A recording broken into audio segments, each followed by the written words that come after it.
Hello friends, मैं Priyanka welcome करती हूँ आप सभी का हमारे channel Karma mind and it's magic पे। पहले तो आई एम रियली सॉरी, इतने टाइम से मैं कोई भी वीडियो नहीं लेके आ पाई, बट आज का वीडियो कुछ स्पेशल है। आप सारे खुश हो जाओगे। जो लोग अपने स्पेसिफिक पर्सन को मैनिफेस्ट कर रहे हैं ना, उनसे रिलेटेड है। और हर इंसान ये चीज़ ये वीडियो देखे और ये सोचे कि जैसा ख्याली पुलाव हम अपने दिमाग में पका रहे हैं ना, मतलब कुछ भी गलत सलत हम नेगेटिव सोच रहे हैं, हमेशा चीज़ें वैसी होती नहीं है रियलिटी में। तो सबसे पहली चीज़ तो ये कि आज की कहानी कुछ ऐसी है, जब हम अपने किसी स्पेसिफिक पर्सन को मैनिफेस्ट करते हैं और हम सोचते हैं कि हाँ वो तो ऐसा है, वो तो वैसा है, उसको तो इंटरेस्ट नहीं हमारे में, वो तो किसी और के साथ है। और रियलिटी हमेशा तो नहीं बोलूँगी, बट कभी कभी शायद कुछ डिफरेंट होती है। तो आज की स्टोरी ना हमारे ही 2 सब्सक्राइबर्स की है, प्यारे प्यारे सब्सक्राइबर जो एक दूसरे से बहुत प्यार करते हैं। But the problem is that कि जो लड़की है ना, उनकी स्टोरी बताती हूँ। उन्होंने मुझे मैसेज किया था और मुझे कहा था कि मेरा जो पार्टनर है ना, वो मुझे मैरिज कमिटमेंट नहीं दे रहा है, तो मैं क्या करूँ। एंड हम नॉर्मली ऐसे ही जज करते राइट कि अगर कोई मैरिज कमिटमेंट नहीं दे रहा, आप लॉ ऑफ अट्रैक्शन की टेक्निक्स यूज़ कर रहे हो, फिर भी वो इंसान आपके पास नहीं आ रहा, मतलब वो इंसान आपके लिए सही नहीं है। Correct, but there is an exceptions to everything in life. तो आज की कहानी जब आपको पूरी पता चलेगी ना, तो आप बोलोगे यार कितनी प्यारी कहानी है। तो वो लड़की मैनिफेस्ट कर रही है अपने पार्टनर को, बट उन्होंने ये कहा है कि उनका पार्टनर उनको मैरिज कमिटमेंट नहीं दे रहा। एंड वो मैनिफेस्ट किए जा रही है, और अब वो एक ऐसे स्टेज पे जब उनको लगता है कि शायद वो पार्टनर उनके लिए सही ही नहीं था, वो शायद यूनिवर्स उनको कोई बेस्ट पार्टनर देंगे, तो वो मूव ऑन कर रही है। But still that girl loves the guy a lot. And ये मुझे कैसे पता चला, ये मुझे उस लड़के से पता चला, बताऊंगी कैसे पता चला। तो ये थी लड़की की तरफ की कहानी। अब मैं आपको एक लड़के की तरफ की कहानी बताने वाली हूँ, उनके पार्टनर की। वो मैरिज कमिटमेंट नहीं दे रहे अपनी पार्टनर को, बट उनकी कहानी मैं आपको उनके ही वर्ड्स में बताऊंगी, और मेरे वीडियो पे मेरी स्क्रीन पे फ्लैश होगी उनकी कहानी, उनके मैसेजेस मैं आपको पढ़ाऊंगी, ठीक है। तो ये बहुत अमेजिंग चीज़ है। मैं ये नहीं बोलती कि हर इंसान अच्छा होता है या हर इंसान बुरा होता है, बट शायद कुछ स्टोरीज थोड़ी डिफरेंट होती है। चलिए पढ़ते हैं इस डिफरेंट स्टोरी को। तो इनके पार्टनर का मेरे पास मैसेज आया। वो बोलते हैं, दीदी मैं ऑलमोस्ट 11 महीने से आपकी वीडियोस देख रहा हूँ, and I am here to say thank you दी, thank you so much. You have such a positive influence on my life. And कभी कभी आप गुस्से में समझाती हो ना, तो ऐसा लगता है मेरी बड़ी बहन मुझे डांट रही है। मेरे भले के लिए आपकी प्यारी सी स्माइल बहुत अच्छा फील करवाती है। सो पहले तो थैंक यू यार, इतने अच्छे मैसेजेस करने के लिए मुझे बहुत अच्छा फील हो रहा है। आई एम रियली ग्रेटफुल आपने मैसेज किया, मेरे वाइब्रेशंस हाई हो गए हैं। I am super happy right now actually. तो फिर वो बोलते हैं, Priyanka I had a girlfriend, उसने आपका कोई ब्लैक एनर्जी वाला वीडियो देखा था, लव वाइब्रेशन भेजने पे प्यार ख़त्म होने लगे वैसे वाला एक था आपका वीडियो, जिसमें आपने कुछ अगर आपके एक प्योर सोल हो और तो यूनिवर्स आपकी कुछ विश पूरी नहीं करेगा टू प्रोटेक्ट यू। दीदी she was manifesting marriage with me, but मैं फैमिली के चलते उसको कमिटमेंट नहीं दे पाया, and she later left me letting me go for family and accepted कि she will get someone else from universe जो उसको शादी की कमिटमेंट दे पाएगा, रिस्पेक्ट करेगा। she wished me best and चली गई। तब से उसने पलट के नहीं देखा, लेकिन मैंने उसको मंदिर में आज भी रोते देखा है।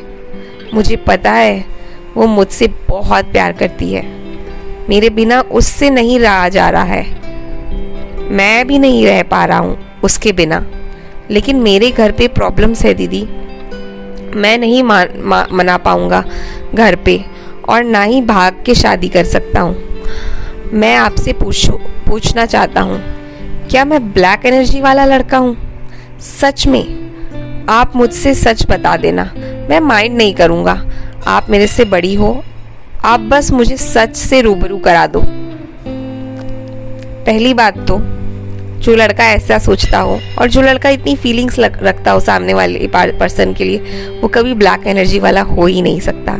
एंड दूसरी बात, आपको मैं ये बोलना चाहती हूँ कि मैंने ब्लैक एनर्जी से रिलेटेड कोई वीडियो नहीं बनाया यार। मैंने ये ज़रूर कहा है कि अगर कोई इंसान आपके साथ प्यार करने को रेडी है, रिलेशनशिप में रहने को रेडी है, but at the time of marriage अगर वो आपको कमिटमेंट नहीं दे पा रहा, शादी नहीं कर सकता आपसे, तो वो इंसान आपके लिए सही नहीं होगा। क्योंकि जो सही होगा ना, वो स्टैंड लेगा, वो अपने घर पे कोशिश करेगा मनाने की, और वो अपनी फैमिली को और आपको इक्वल लेवल पे रखेगा। वो कहीं अपने माँ बाप के लिए आपको छोड़ देगा या आपके लिए माँ बाप को छोड़ देगा।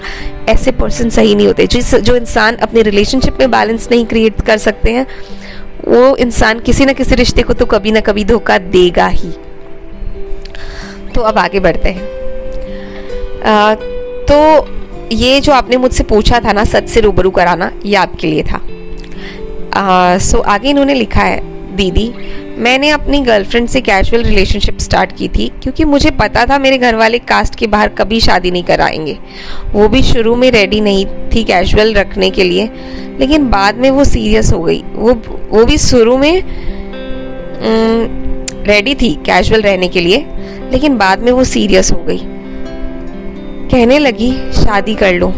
मैं भी धीरे धीरे पिघलने लगा उसके प्यार में, और केयर देख के मुझे भी लगने लगा मन में कि मुझे इसी से शादी करनी है। लेकिन मैं जानता था मेरे घर पे क्या होगा, तो मैं बार बार उसको कहता रहता था कि बेटा हम शादी तो नहीं कर पाएंगे। मैं उससे पूछा भी कि वो मुझे छोड़ के जाना चाहे तो जा सकती है, लेकिन वो मुझसे दूर होते ही इतना रोने लगती थी, उसकी लाइफ ख़राब होने लगती थी, इतना बीमार हो जाती थी कि एडमिट कराना पड़ता था। तो मैं उसको कभी लाइफ से दूर नहीं कर पाया। फिर उसके बाद दीदी एक दिन बात हुई, मेरे पापा कहने लगे कि तू बाहर शादी करेगा तो मैं तेरी मम्मी को छोड़ दूंगा। दीदी मैं शेड्यूल्ड ट्राइब से बिलोंग करता हूँ, हमारे ऊपर डिवोर्स लॉ अप्लाई नहीं होते हैं। इंडिया के हमारे में डिवोर्स पंचायत में हो जाता है। दीदी मैं डर गया पापा मम्मी को छोड़ ना दे, इसीलिए मैं अपनी जीएफ को साफ साफ बता दिया कि मैं शादी नहीं कर पाऊंगा। दीदी मेरे पापा पहले थोड़ा क्रिमिनल एक्टिविटीज़ में इन्वॉल्व थे, जेल भी जा चुके हैं। मैं डरता हूँ दीदी, मैं अपनी मम्मी के लिए, और मुझे ये डर भी है कि मैं अपने मन से शादी कर लूँ पेरेंट्स के बिना, तो मुझे अपनी गर्लफ्रेंड की सेफ्टी का इशू ना हो जाए, मेरे पापा उसको कुछ हार्म ना पहुँचाए। यही सब सोच के मैं आगे हिम्मत नहीं कर पाया, और वो अब मेरी लाइफ में नहीं है। मैं बहुत मिस करता हूँ उसको। दीदी आप बताओ दीदी कुछ, आप समझदार हो। मैं शादी तो करना चाहता ही हूँ, दिल से मैं उसको ऑलरेडी अपनी वाइफ मानता हूँ, लेकिन घर का भी सोचना पड़ता है मुझे। मैं पागल ही हो जाऊँगा ऐसे में तो। दीदी आप बताओ दीदी मेरी कहाँ पे गलती है, मैं सुधारना चाहता हूँ। सिचुएशन को ऐसे हाथ पे हाथ रख के नहीं बैठना चाहता। फिर मैंने उन्हें कुछ बताया, कुछ बातें की उनसे, उनको समझाया, एंड फिर उनका ये मैसेज आया। मैंने बोला कि मैंने बोला कि डर डर के कब तक जियोगे, डर को गोली मारो। तो उनका ये मैसेज आया, डर को गोली मारो गोली। दीदी कहाँ से लाती हो इतनी पॉजिटिविटी। लव यू यार, आप सामने होती तो मैं आपके पैर छू लेता। आप जाओ मेरा नाम के साथ मेरी स्टोरी। मैंने उनको पूछा कि क्या मैं आपकी स्टोरी शेयर कर सकती हूँ, क्योंकि एक व्यू चेंज होता है ना, कि शायद अगर कोई कमिटमेंट नहीं दे रहा तो यही मतलब ख़राब ही है, बट ये स्टोरी डिफरेंट थी एंड ये शेयर करना बहुत ज़रूरी था कि हर लड़का ख़राब नहीं होता है। तो उन्होंने बोला कि मैंने उनसे परमिशन मांगी थी एक्चुअली कि क्या मैं आपकी स्टोरी शेयर कर दूं। तो उन्होंने बोला आप जाओ मेरा नाम के साथ मेरी स्टोरी शेयर कर दो। दीदी मेरा नाम अमर है और मैं चाहता हूँ दुनिया की सोच बदले कि हर लड़का गलत नहीं होता, हम लड़के भी लड़ते हैं। Of such a beautiful story. And जो भी लड़की इनके साथ इन्वॉल्व है ना यार, पेशेंस रखो। ये इंसान मेहनत कर रहा है आपको अपनी ज़िंदगी में लाने के लिए, एंड इनका सपोर्ट सिस्टम बन के रहो, और ये भी आपके सपोर्ट सिस्टम बन के रहेंगे। और एक दिन ऐसा आएगा ना जब आपके माँ बाप भी हार मान लेंगे और आप दोनों एक दूसरे के साथ एक ब्यूटीफुल मैरिड लाइफ, एक beautiful life full of happiness and togetherness enjoy करोगे। God bless you, love you all. हंसते रहिए, मुस्कुराते रहिए, क्योंकि लाइफ बहुत ब्यूटीफुल है। एंड कब अपने सपनों के लिए, अपनी खुशी के लिए मेहनत करना नहीं छोड़ना चाहिए, एफर्ट्स लगाने नहीं छोड़ने चाहिए, क्योंकि लाइफ में कुछ भी इम्पॉसिबल नहीं होता है। हो सकता है लाइफ में थोड़ी देर हो जाए, थोड़े सिचुएशंस फेवर नहीं करे at that point of time, but life में एक टाइम आता है जब सब कुछ फेवरेबल होता है, बस उस टाइम का वेट करना है। Okay, bye bye.